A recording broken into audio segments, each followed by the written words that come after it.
കുംഭൻ രാശിക്കാരെ സംബന്ധിച്ച് അവിട്ടത്തിൻ്റെ അരയും ചതയവും പൂരോരുട്ടാതിയുടെ മുക്കാൽ ഭാഗവും കൂടിയതാണ്. അപ്പോൾ അവരെ സംബന്ധിച്ച് അവർക്ക് ഏഴരശനിയാണ്. ജന്മത്തിൽ നിന്നിരുന്ന ശനീശ്വരൻ ഇപ്പോൾ 2ലേക്ക് പോകുന്നു. അപ്പോൾ ഏഴരശനിയിൽ 12 നിന്നു, ജന്മത്തിൽ നിന്നു 2ലേക്ക്. അപ്പോൾ അത് 2ാം ഭാവത്തിലേക്കാണ്. അപ്പോൾ 5 വർഷം കഴിഞ്ഞിട്ട് പിന്നെയും തുടങ്ങുകയാണ് നമുക്ക്. അപ്പോൾ 2.5 വർഷം കൂടി, അങ്ങനെ 7.5 കൊല്ലം. അപ്പോൾ ആ ഒരു കുംഭൻ രാശിക്കാർ 2.5 വർഷം കൂടി ഏഴരശനിയാണ്.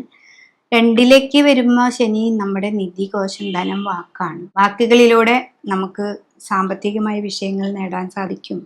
നമ്മുടെ വാക്ക് വളരെയധികം നന്നായിട്ട് കൊണ്ടുപോവുകയാണെങ്കിൽ നമുക്ക് ഒരു പ്രതിസന്ധി ഇല്ലാതെ മുന്നോട്ട് പോകാനായിട്ട് സാധിക്കും.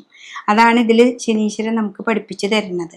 അതും വ്യാഴക്ഷേത്രത്തിലാവുമ്പോൾ നമ്മളൊരു മീറ്റിങ്ങിന് അറേഞ്ച് ചെയ്താലും, നമ്മളൊരു ബാങ്ക് മേഖലയിൽ പോവുകയാണെങ്കിലും സാമ്പത്തികമായിട്ടൊരു ചർച്ച നടത്തുമ്പോൾ വളരെ ശ്രദ്ധിച്ച്, വാക്കുകളൊക്കെ വളരെ ശ്രദ്ധിച്ച് പറയാം. അഥവാ അവിടെ പെട്ടെന്ന് പറയാൻ നമുക്ക് പറ്റില്ലെങ്കിൽ മിണ്ടാതിരിക്കുക, അതാണ് ഏറ്റവും ഉത്തമം. ശനി 2ൽ വരുമ്പോൾ സംസാരം വളരെ കുറയ്ക്കുക എന്നാണ് പറയുക.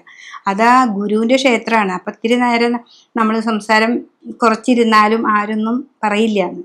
അപ്പോൾ ആ ഗുരുവിൻ്റെ പോലെ ജ്ഞാനത്തോടു കൂടി നമ്മൾ ഇരിക്കുക. ശനിയാണ് 2ൽ.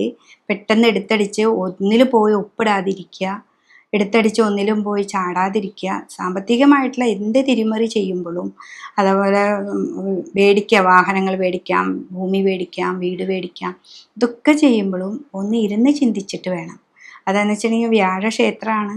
ഗുരുവിനോടും കുടുംബത്തിലും നമ്മൾ ഉപാസിക്കുന്ന ദേവതകളോടൊക്കെ ഒന്ന് ആലോചിച്ച് തീരുമാനങ്ങൾ എടുത്തിട്ട് നമ്മളൊരു മീറ്റിങ്ങിന് പോവുക. അവിടെ എത്തുമ്പോൾ നമുക്ക് നാവിൻ്റെ തുമ്പത്ത് നല്ലത് വരും. അങ്ങനെയാണ് നമ്മുടെ പ്രാർത്ഥന. നമ്മുടെ നാവിൻ്റെ തുമ്പത്ത് നല്ലത് വരുത്തണേ എന്ന് പറഞ്ഞ് പ്രാർത്ഥിച്ച് പോവുകയാണെങ്കിൽ കുംഭക്കൂറുകാർക്കും ഏറ്റവും നല്ലൊരു സമയത്തിലേക്ക് പോകാനായിട്ട് സാധിക്കും.